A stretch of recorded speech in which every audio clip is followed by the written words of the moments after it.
ദിലീപിനെ കോടതി വെറുതെ വിട്ടെന്ന് കരുതി ഭഗവ തിയേറ്റർ സൂപ്പർ ഹിറ്റ് അടിച്ചോ? ഇല്ലല്ലോ. കാരണം അതിജീവിത രക്ഷപ്പെടുന്നത് ഇവർക്ക് ഇഷ്ടമല്ല. അതിജീവിതയ്ക്ക് നീതി കിട്ടുന്നതും ഇവരുടെ ലക്ഷ്യമല്ല. സിനിമ വിജയിക്കുന്നത് അതിജീവിത ആയതുകൊണ്ടും പീഡിപ്പിച്ച ആളുടെ ആയതുകൊണ്ടൊന്നുമല്ല. നല്ല കഥയും നല്ല പ്രോഡക്റ്റുമായിട്ട് ഏത് സിനിമ വന്നാലും രാമലീല വിജയിച്ച സമയത്തല്ലേ ദിലീപ് ജയിലിൽ കിടക്കുന്നത്. ഇവരുടെ വിഷയത്തിൽ നടക്കുമ്പോൾ അതിജീവിതയെ സപ്പോർട്ട് ചെയ്തിട്ട് ഒരുപാട് പേര് വന്നിട്ടുണ്ടായിരുന്നു. ഇപ്പോൾ ബബ്ബയെ സപ്പോർട്ട് ചെയ്തിട്ട് അതേപോലെ കുറേ ആൾക്കാർ വന്നു. പക്ഷെ അതിജീവിതയുടെ ഫിലിം റീസെൻ്റ്ലി റിലീസായി. പക്ഷെ അന്ന് ചെയ്ത സപ്പോർട്ടൊന്നും ഇന്ന് ഈ സിനിമ റിലീസായതിൻ്റെ ശേഷം പ്രത്യക്ഷത്തിൽ കാണുന്നില്ല. പ്രത്യക്ഷത്തിൽ ആരും സ്റ്റോറി ഇടുന്നില്ല. ആകെ 2-3 ആളുകൾ വന്ന് സപ്പോർട്ട് ചെയ്യുന്നല്ല. അന്നത്തെ ആ സപ്പോർട്ട് ഇപ്പോൾ കാണുന്നില്ല. എന്താണ് ഈ ശ്രദ്ധിച്ചിട്ടുണ്ടാവും ഞാൻ വിചാരിക്കുന്നു.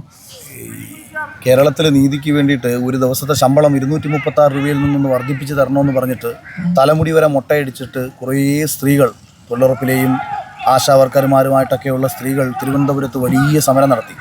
നിങ്ങൾ അവിടെ എവിടെയെങ്കിലും ഈ ടീമുകളെ കണ്ടിട്ടുണ്ടോ?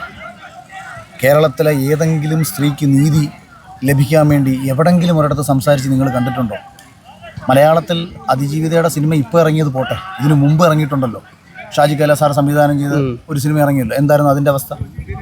ഏതെങ്കിലും ഒരു സിനിമ ഇവരാരെങ്കിലും വിജയിപ്പിക്കാൻ വേണ്ടിയിട്ട് ഇറങ്ങി തിരിച്ചിട്ടുണ്ടോ? കാരണം അതിജീവിത രക്ഷപ്പെടുന്നത് ഇവർക്ക് ഇഷ്ടമല്ല. അതിജീവിതയ്ക്ക് നീതി കിട്ടുന്നതും ഇവരുടെ ലക്ഷ്യമല്ല.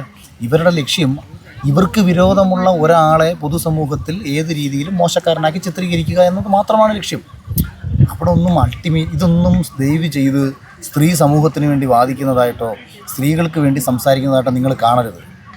വെറും ഷോ ഓഫിനപ്പുറം, സ്വന്തം കാര്യത്തിനപ്പുറം, സ്വന്തം താല്പര്യങ്ങൾക്കപ്പുറം ഒന്നും ഇതിനൊന്നും ഇല്ല. അതുകൊണ്ട് തന്നെ നമ്മൾ ഇവരുടെയൊക്കെ അഭിപ്രായങ്ങൾക്ക് ഇപ്പം ഞാൻ പോകുന്ന വഴിക്ക് ഒരു പട്ടി നിന്ന് കുരച്ചാൽ ആ കുരയ്ക്കുന്ന പട്ടിക്കെങ്കിലും റെസ്പെക്റ്റ് നമ്മൾ കൊടുക്കും.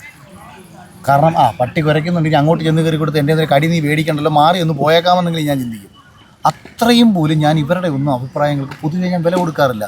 വില നമ്മൾ 100% കൊടുക്കാം, 100% കൊടുക്കാം. പ്രവൃത്തിയും വാക്കും ഒന്നായിരിക്കണം. പിന്നെ സിനിമ വിജയിക്കുന്നത് അതിജീവിത ആയതുകൊണ്ടും പീഡിപ്പിച്ച ആളുടെ ആയതുകൊണ്ടൊന്നുമല്ല. നല്ല കഥയും നല്ല പ്രോഡക്റ്റുമായിട്ട് ഏത് സിനിമ വന്നാലും രാമലീല വിജയിച്ച സമയത്തല്ലേ ദിലീപ് ജയിലിൽ കിടക്കുന്നത്. അപ്പം നല്ല സിനിമ വന്നാൽ വിജയിക്കും, മോശം സിനിമ വന്നാൽ പരാജയപ്പെടും. ദിലീപിനെ കോടതി വെറുതെ വിട്ടെന്ന് കരുതി ഭഗവ തിയേറ്റർ സൂപ്പർ ഹിറ്റ് അടിച്ചോ? ഇല്ലല്ലോ. ഭഗവയ്ക്ക് സ്റ്റാർട്ടിങ് സമയത്ത് ഒരു ഇനിഷ്യൽ ഒരു പുള്ള് കിട്ടി. ആ പടത്തിന് പിന്നീട് അതിന് ശേഷം പരാജയം സംഭവിച്ചതായിട്ട് തന്നെയാണ് വിലയിരുത്തുന്നത്. മോഹൻലാലും കൂടെ ഉണ്ടായിട്ട് അത് നമ്മൾ സിനിമയുടെ ജയപരാജയങ്ങൾ അതിനെക്കുറിച്ച് കൂട്ടിക്കെട്ടണ്ട. പിന്നെ ഇതെല്ലാം ഞാനൊരു സ്ഥലത്തും അതിജീവിതയും തള്ളിപ്പറഞ്ഞിട്ടില്ല, ഒരു സ്ത്രീകളെയും തള്ളിപ്പറഞ്ഞിട്ടില്ല. അൾട്ടിമേറ്റ്ലി യാഥാർത്ഥ്യം പറഞ്ഞു എന്നുള്ളത്.